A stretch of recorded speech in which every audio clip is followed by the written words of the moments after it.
Hello players, I'm Alterna and welcome to my first gaming video. Today we are looking at Armored Warfare and its latest patch 0.19. I'm generally a PVE player, so most of the things I will say and show in this video is coming from PVE player's perspective. Let's start with the changes that you can already see in your garage. First of all, there's a progression reset button now, and you can reset your progress and get back all credit you spend on your progression vehicles.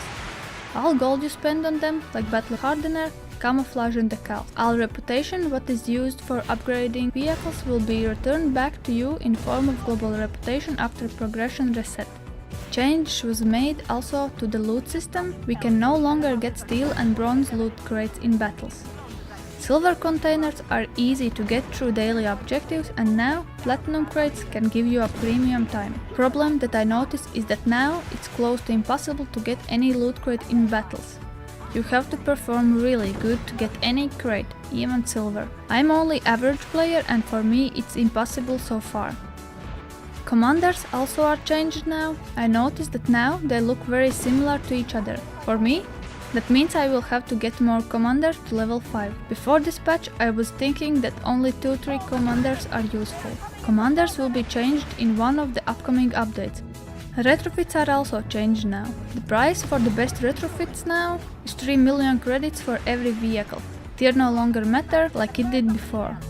You can unlock most level 2 retrofits in tier 6 vehicles. Level 3 retrofits no longer exist in the game.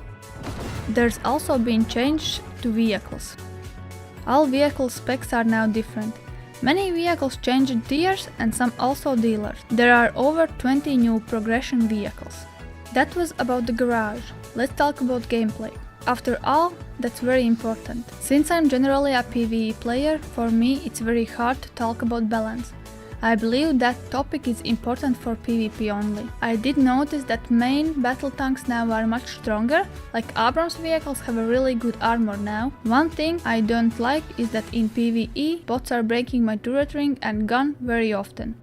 Light tanks are also very good now. They finally have a good view range, and for some high tier light tanks it's even better than armored fighting vehicles have. I only have tier 8 light tank now, but even this one is very good for me. Tank destroyers doesn't seem so good. At least my Centauro 120 Wolf, it has a very accurate gun, but alpha damage is not as it was before, when it was tier 7 vehicle. I still like my Centauro 120, but now I play more light tanks and my Abram tanks.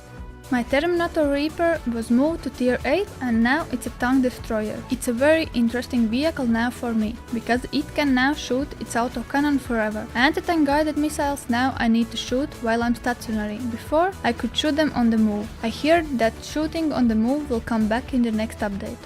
I also noticed that repair time for trucks is now much longer than it was before, again since I'm a PvE player. I can't comment if this is a good or a bad thing. Only to say that now large repair kit is a must in the PvE also.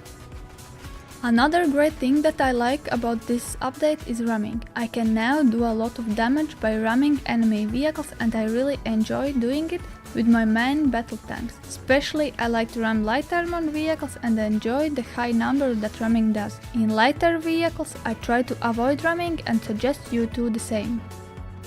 I noticed that now secondary objectives look different in the minimap. I really like that, because now, at least for me, it's much easier to separate them from the main objectives. There are also 2 new PvE missions now, Riding Party and Watchdogs. I really enjoy both of the missions. Main reason for that is because they are different from what we had before. I like Watchdogs mission more because of how it's designed as well as how the map looks. I know both of these maps originally are PvP maps, but for players like me who doesn't really play PvP, it's a good chance to enjoy high wall and coastal threat maps in the PvE version. After all, I like the new changes that Armored Warfare has right now, and looking forward to the next update with new garage and further vehicle changes. Thank you all for watching my first Armored Warfare video. Bye!